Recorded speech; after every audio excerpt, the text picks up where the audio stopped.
It's been a while since I made a video like this, going over some of the smaller shoots I've done in a month that I didn't really think could be made into their own kind of videos. So today I'm going to show you photos I took in February. This month I shot my first roll of Ektar 100 and the results were pretty amazing. Ektar is a fine grain ISO 100 film, perfect for sunny skies, which we were having in Brighton. I headed to the beach with my friends to help them do some of their own photography, so I thought I'd just bring my TLR along and try and get some pictures. The first frame was of this construction going on near the beachfront and it looked absolutely amazing.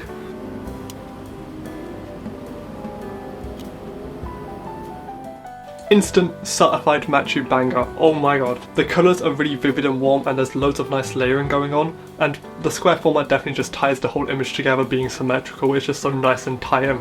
Oh, I love it. We all headed to the beach where I snapped a few more of these frames. And they all look really good. Ektar 100 is really paying off from what I've shot so far. I then took this image of Zoe taking an image of Erin, and it's vivid. Maybe too vivid. It's definitely leaning into the 2016 Tumblr kind of teal orange aesthetic. I don't know why it is so vivid, but it's a really nice image. We've got the models in the foreground separated from the background with a nice soft blur, and you can see the pier. It's just very nice. It's very almost cliche as well. I don't know. I got a few more shots heading back from the beach, one of the Royal Pavilion in Brighton that I've managed to never take an image of over my 1.5 years of living here.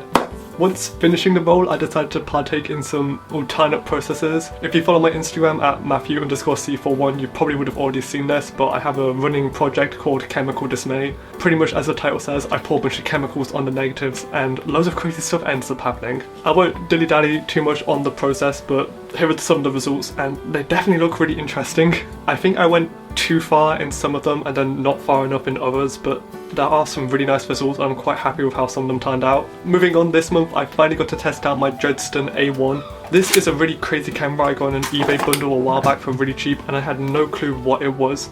Apparently with a bit of research it's meant to have a box on the back and is a wet plate camera, but mine unfortunately doesn't have that. For taking images on this, I would be sticking darkroom paper onto the back of this slide, which is rated at ISO 6, so these are going to be pretty long exposures. I fired off my first few test frames in the darkroom, which were kind of bad, but eventually me and Zoe took the camera outside of the darkroom and got some pretty cool images.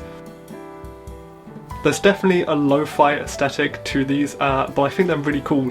Also, a lot of the images are out of focus because we're shooting on f6, I want to say. It is also really cool just to kind of hold the images like this, and these are the paper negatives that I took. They're kind of like Pokemon cards. There's definitely also a process of instant gratification while shooting this, as it's literally almost instant putting it in the tray and seeing your image appear. But it's a really fun process using darkroom paper in a camera, and it's something I definitely want to experiment more with in the future. It wouldn't be a month if I didn't just shoot a regular roll of 35mm black and white film. So here I am climbing this hill up to a radio tower because it's the closest thing Brighton has to a pylon and I'm obsessed with them. I took out my Nikon F2, which definitely needed some love recently as I haven't really been using it much.